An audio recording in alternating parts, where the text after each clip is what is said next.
My name is Sarah Woodbury, and today we are wrapping up our second season of Making Sense of Medieval Britain.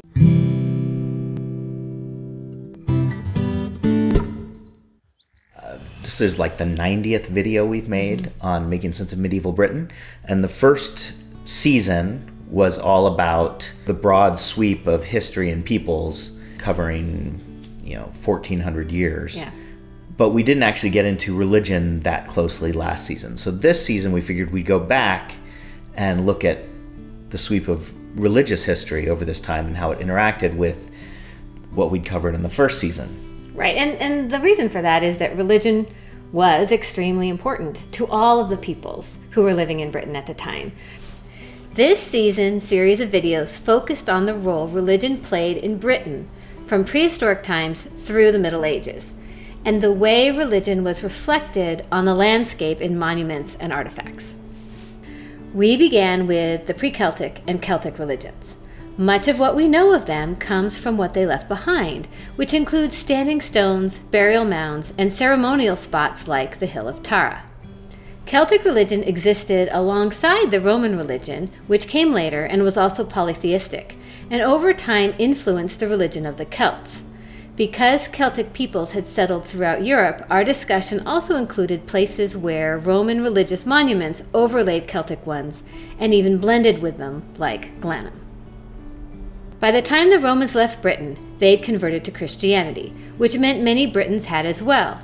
And the British people proceeded to develop a Christian tradition of their own, led by saints, and including churches, healing wells, and monastic communities. Conflict between the Christian Britons and the pagan Saxons, who were the next people to invade Britain, gave rise to the legend of King Arthur. Ultimately, of course, the Saxons converted to Christianity too, building their own monasteries and churches, such as at Lindisfarne. The Danes were the next people to conquer portions of what had become England, and once again they were pagan, not Christian. As with the Saxons, over time they converted to Christianity too. The coming of the Normans brought yet another religious tradition to Britain, this one Christian, but not exactly the same as what was already there. These descendants of Danes had already converted several centuries earlier. They believed, however, that their version of Christianity was superior to the indigenous Christianity of the people they conquered, not only in England, but in Ireland and in Wales too. That conflict between Norman and Welsh versions of Christianity was central to the political conflict between Wales and England over the next 2 centuries. It resulted, finally, in the subjugation of Wales both politically and religiously. We also talked a bit about the Knights Templar, a Christian military order, and finally ended up once again touching back on the Welsh Church. The thing to me that really stood out was we tend to get a very simple story about religion over this 1,300-year period, when realistically the Christianity that the Romans practiced is not the same as the Christianity that the Celts practiced, is not the same as it changed over time.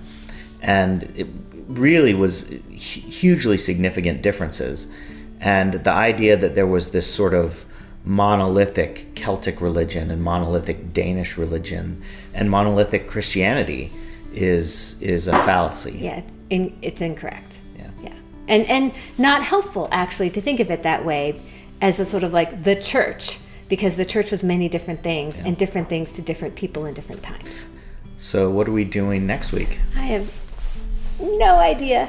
We really hoped to have gone back to Wales by now, and that has not been possible. So I don't know what we're going to do next videos. What we're going to do. Anyone has any ideas? Put in the comments, please. Thanks for watching my video. You can click on the playlist or subscribe to my channel to see more. There'll be a new video next week. If you want to check out my books, click on the link to my webpage.